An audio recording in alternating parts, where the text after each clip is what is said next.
Selamat siang mahasiswa sekalian. Salam berjumpa kembali dalam kuliah kewirausahaan. Pada pertemuan kali ini kita akan membahas tentang pendanaan. Ya. Pendanaan ini merupakan salah satu elemen yang sangat penting apabila kita ingin memulai suatu usaha. Bagi suatu usaha rintisan atau yang dikenal dengan startup, pendanaan ini merupakan satu prasyarat ya apabila kita ingin melaunching usaha kita. Ya, nah oleh karena itu bagaimana kita membiayai atau mendanai startup kita? Ini pertanyaan yang paling mendasar bagi para founder startup. Nah, terkadang pendanaan ini disebut juga sebagai ya bloodline ya, nadi darah atau urat nadi dari sebuah bisnis. Kalau misalkan kita perhatikan beberapa startup yang ada di Indonesia ya seperti Traveloka, Tokopedia, kemudian Bukalapak, bahkan Gojek, ya itu kebanyakan mereka mendapatkan suntikan pendanaan ya dari pihak eksternal. Kalau misalkan kita perhatikan di sini ya Gojek itu mendapatkan pendanaan senilai 1,75 juta dolar ya di tahun 2017 dari Transcend Holding, yang mana ini merupakan perusahaan investor asal luar negeri ya, bukan dari dalam negeri. Demikian pula dengan Tokopedia ya, mereka mendapatkan pendanaan justru dari Alibaba senilai 1,1 miliar ya US dollar. Bahkan sebelum-sebelumnya ya mereka mendapatkan pendanaan dari SoftBank, kemudian dari Benos Partner ya. Dan kebanyakan umumnya pendanaan ini atau suntikan dana yang diberikan kepada startup ini kebanyakan berasal dari luar negeri ya, bukan dari dalam negeri. Nah, ini merupakan suatu tantangan ya. Kenapa justru pihak luar tertarik terhadap startup dalam negeri kita? Nah, untuk mendapatkan pendanaan menurut Kompas ya ada berbagai cara. Yang pertama yaitu menggunakan platform penggalangan dana online. Nah, sifatnya ini yaitu crowdfunding, yaitu pengumpulan dana dari crowd atau keramaian ya dengan menggunakan platform online. Jadi melalui platform tersebut si founder ya yang memiliki ide bisnis ya memaparkan ide bisnisnya. Sementara di sisi lain orang yang memiliki uang atau memiliki dana apabila tertarik tentu nantinya akan dapat menghubungi si founder melalui platform tersebut untuk menjadi investor di dalam usahanya. Ya, oke. Nah, investornya itu sendiri siapa? Ya bisa berupa individu, bisa berupa perbankan, bisa berupa korporasi, dan bentuknya berupa peer-to-peer lending, yaitu yang menawarkan kepada portal crowdfunding berupa donasi, berupa pinjaman dan ekuitas. Nah, yang kedua yaitu dengan menghadiri berbagai acara, misalkan melalui conference, yaitu pertemuan antara si vendor ya, vendor dalam arti ini founder dan juga dengan calon investor. Nah, sebagai contoh di sini di tahun 2019 lalu ada konferensi yang diselenggarakan oleh Tech in Asia yang mempertemukan antara founder-founder startup dengan para investor.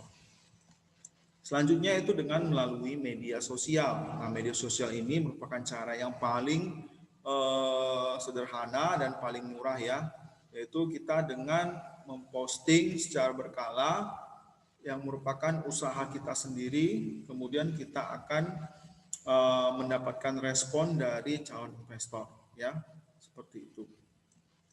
Lalu melalui blog ya. Nah, di blog ini kita akan menceritakan kisah kita, usaha kita ya, kemudian mengungkapkan pemikiran kita kepada calon investor yang nantinya apabila ingin berinvestasi ke perusahaan kita. Ya. Nah, investor tersebut melalui blog yang kita buat ya, bisa saja blog, bisa saja website, nanti akan membaca dan akan masuk ke blog kita, akan mencari ya usaha-usaha yang menurut mereka layak untuk mendapatkan suntikan dana atau investasi. Lalu nanti ya kita bisa meninggalkan komentar ya agar kita bisa mendapatkan perhatian mereka dan mulai membangun hubungan dari sana. Ya, jadi melalui blog ini ya kita bisa berinteraksi dengan calon-calon investor ya.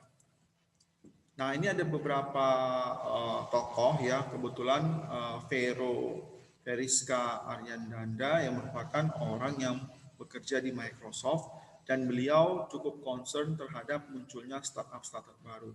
Dan barangkali saja beliau juga adalah salah satu orang yang berkeinginan untuk menjadi investor. Nah, bisa saja juga orang yang berkecimpung di dalam perbankan seperti Pak Batara Sianturi yang merupakan CEO dari Citi Indonesia. Ya, jadi bisa saja orang-orang yang seperti ini adalah orang-orang yang memiliki keinginan untuk menjadi investor terhadap startup-startup baru yang betul-betul sangat menjanjikan. Nah, yang terakhir untuk mendapatkan pendanaan yang kelima ya, Yang kelima itu melalui email ya. Artinya ya, kita mengirimkan email kepada calon investor yang sudah kita kenal ataupun yang cukup familiar ya, yang mana mereka ini sering dalam memberikan pendanaan. Misalkan saja adalah Mark Cuban. Mark Cuban itu adalah seorang bilioner di Amerika. Nah, bagi seorang founder ya, tentu kita dapat mengirimkan email kepada Mark Cuban ya, untuk tujuan kita menyampaikan ide kita ya, untuk mendapatkan pendanaan. Contohnya apa isi emailnya? Nah, contohnya seperti ini ya. Misalkan kita adalah seorang founder, kita memiliki ide usaha, kita kirim email kepada Mark Cuban ya. Kita tuliskan seperti ini. Hi, ya, tuliskan nama. I wanted to reach out as we are going to open up like a company name ya, round of financing to investors next month, and would like to offer you early access. You will also be investing with a few other venture capital firms like X and Y. Note that we have been growing very quickly. Here is summary of our past quarter ya. Jadi intinya dalam email tersebut kita mengatakan bahwa kita mau mengundang dia, mau nggak untuk menjadi investor. Kita ceritakan bahwa usaha kita, startup kita itu dalam beberapa waktu terakhir ini cukup berkembang dengan pesat ya. Oleh karena itu kita membutuhkan investor-investor untuk bisa membantu kita terkait dengan pendanaan gitu. Selanjutnya contoh yang kedua ya, ini contoh lagi bagaimana kita dalam mengirimkan email ya. I wanted to let you know that we are ready to close company name round of financing with XM ya, dollar already in the bank ya. Without a doubt, it will be an honor to share this journey with you in the event you decide to invest ya. Jadi kita ceritakan bahwa kita itu dengan usaha kita yang sudah berjalan, kita sudah punya sekian capital, sekian dana. Tapi karena kita ingin lebih besar lagi, ingin berkembang lagi, butuh akselerasi yaitu suntikan dana. Oleh karena itu kita mengajak orang yang nantinya menjadi investor kita untuk mau berinvestasi ya di perusahaan kita. Nah, ini email yang ketiga ya, nanti bisa dibaca aja. Oke, email yang selanjutnya, apabila kita mendapatkan respons ya, oleh karena itu kita harus menuliskan dengan sangat baik respon dari si investor. Misalkan contohnya, apabila kita sudah mengirimkan email dan si investor tersebut memberikan balasan, tentu kita harus memberikan respon balik. Emailnya kira-kira seperti ini. Thanks for your quick response ya. Terima kasih atas respon yang begitu cepat dari Anda. Attached, you will be able to find our investor presentation. I will be sending shortly the offering documents and so on. Let me know if you have any comments or question. Ya, artinya respon kita adalah dengan memberikan balik ya lampiran-lampiran, misalkan company profile kita, kemudian misalkan pencapaian-pencapaian yang sudah kita raih selama ini ketika kita memulai suatu usaha rintisan. Ya, jadi seperti itu ya. Kita juga harus memberikan respon yang cepat apabila si calon investor tersebut sudah membalas email kita. Oke. So, tips untuk mengirim email kepada investor ya. Do your homework and know what interests your prospect. Nah, kita harus cari informasi ya, cari tahu siapa yang menjadi prospek dari calon investor kita, apa yang disukainya, area apa yang sebenarnya dia tertarik. Ya, be sure you can back up your claims. Ya, kemudian research effective email subject lines. Ya, know which days are most likely to result in opens and then others. Understand that others inbox clutter can mean a single message is easily lost in the mix. Ya. Jadi pada intinya ya ketika kita mengirimkan email kepada investor itu kita harus perhatikan betul ya investor kita itu siapa ya. Kemudian area ketertarikannya apa. Kemudian kapan kira-kira waktu yang tepat ketika kita mengirimkan email sehingga dia memiliki waktu untuk membaca email kita supaya jangan sampai kena skip gitu ya oleh mereka. Oke. Nah, untuk mendapatkan pendanaan yang selanjutnya yaitu melalui kompetisi startup. Nah, kompetisi startup ini sering dilakukan ya oleh para stakeholder. Misalkan di sini stakeholdernya adalah NTT Ltd, yaitu merupakan perusahaan telekomunikasi terbesar di Jepang. Nah, perusahaan ini sering melakukan kompetisi startup dengan hadiah yaitu cash atau uang ya. Nantinya mereka itu akan bertindak sebagai investor terhadap ide startup yang sudah kita bangun. Misalkan di sini kompetisi startup yang dilakukan NTT pada tahun 2019 itu berhadiah sekitar 140 juta rupiah. Ya. Nah, ini ada kompetisi yang lain, Startup Challenge ya, tahun 2020 tetap yang dilakukan oleh NTT ya, perusahaan telekomunikasi asal Jepang. Jadi setiap tahun mereka itu melakukan kompetisi startup yang berhadiah uang dan juga nantinya akan berkesempatan untuk mendapatkan suntikan dana dari si investor yaitu NTT. Ada juga dari dalam negeri yaitu Ignite the Nation merupakan program kayak semacam bootcamp ya untuk menumbuh kembangkan startup di tanah air. Program ini merupakan program pemerintah yang digagasi oleh Kementerian Komunikasi dan Informatika. Ya, setiap tahun juga ini berlangsung. Nah, di sini ya ada juga fasilitas atau fitur ya di dalam situs 1000 Startup Digital. Kalian juga bisa belajar modul-modul ya terkait dengan startup. Oke, ini ada juga pendanaan yang dilakukan oleh Kementerian Perindustrian ya, yang diawali dengan seminar ya, kemudian nanti akan ada pembimbingan dan setelah itu nanti akan ada pendanaan ya. Ini dilakukan di tahun yang 2019 yang lalu. Nah, ini kompetisi startup Kemenperin yang berhadiah ya uang tunai 50 juta per tim atau per yang juara. Ya, jadi oleh karena itu sebenarnya sangat banyak sekali apabila kita rajin untuk melihat informasi, mencari informasi bahwa startup itu tentunya bisa berkesempatan untuk mendapatkan pendanaan dari berbagai pihak. Ya, jadi bukan hanya mengandalkan keuangan pribadi. Nah, mendapatkan pendanaan yang selanjutnya yaitu melalui IPO. IPO ini kayak semacam menjual saham perusahaan kita. Nah, akan tetapi ada prasyaratnya. Prasyaratnya adalah apabila startup kita itu sudah merasa cukup powerful, artinya dia cukup established, cukup diterima di masyarakat, ya, tidak ada lagi pasang surut dan sebagainya, sehingga mereka merasa percaya diri bahwa industri atau perusahaan kita ini sudah stabil dan saatnya lah untuk menjual saham kita ke publik dengan tujuan untuk mendapatkan fresh money atau uang ya untuk pendanaan. Dengan maksud lain adalah untuk pengembangan usaha. Gitu. Oke, nah jadi kalau misalkan bisa disampaikan, umumnya institusi-institusi yang menjadi sumber pendanaan atau investor bagi startup atau usaha rintisan kita itu ada berbagai macam, ada angel investor, ada venture capitalist, ada bank ya, ada inkubator atau akselerator, pemerintah tadi yang seperti Bapak sampaikan, bahkan Google Indonesia. Nah, ini yang saat ini juga masih happening ya. Google Indonesia itu sangat cukup membantu dalam menumbuh kembangkannya usaha-usaha rintisan di dalam Indonesia, di dalam tanah air. Nah, angel investor ini ada berbagai macam ya, bisa pribadi ya, seperti di sini Sinta Danowardoyo yang kenal dengan Sinta Bubu, ya, kemudian ada Victor Fukong, ya, dan seterusnya dan seterusnya.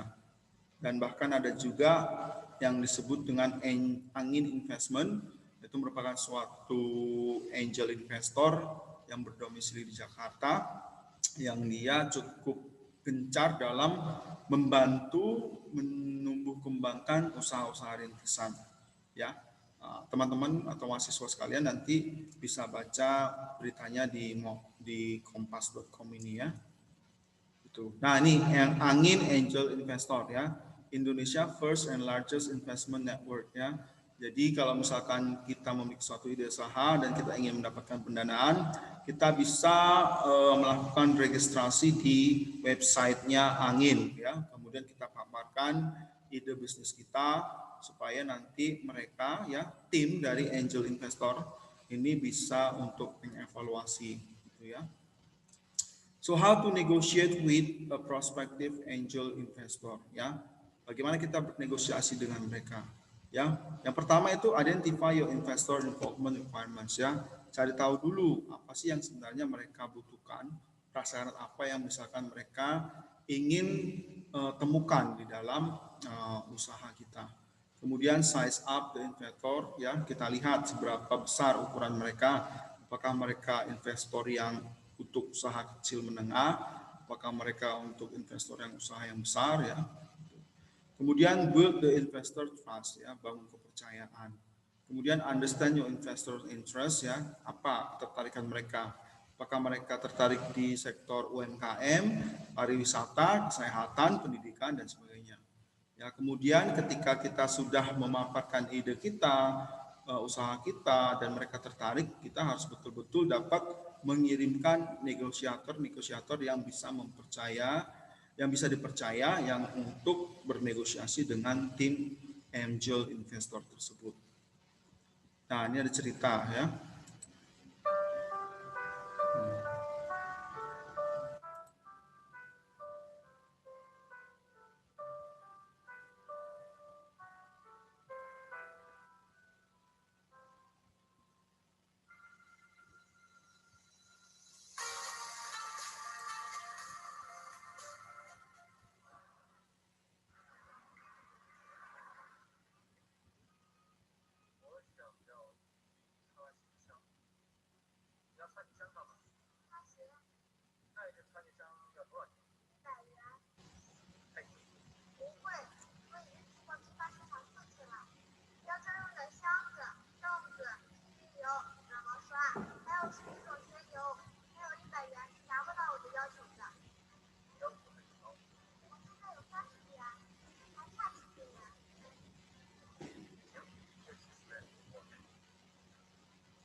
700万的支票，我想投资您的公司，做您的合伙人。15年前，是您教会了我如何成为一个合格的合伙人。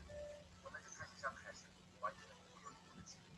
我现在有了自己的3家公司，这700万投给您，我想我有权利得到您的额外股息。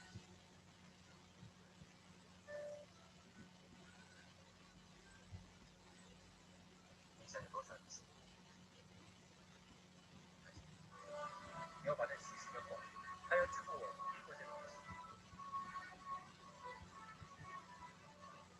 70的支付了700万，这应该是我投资生涯中最成功的案例。成功不是你能得多少，而是你帮助他人有多少。有多少人因你而成长，又有多少人因你而成长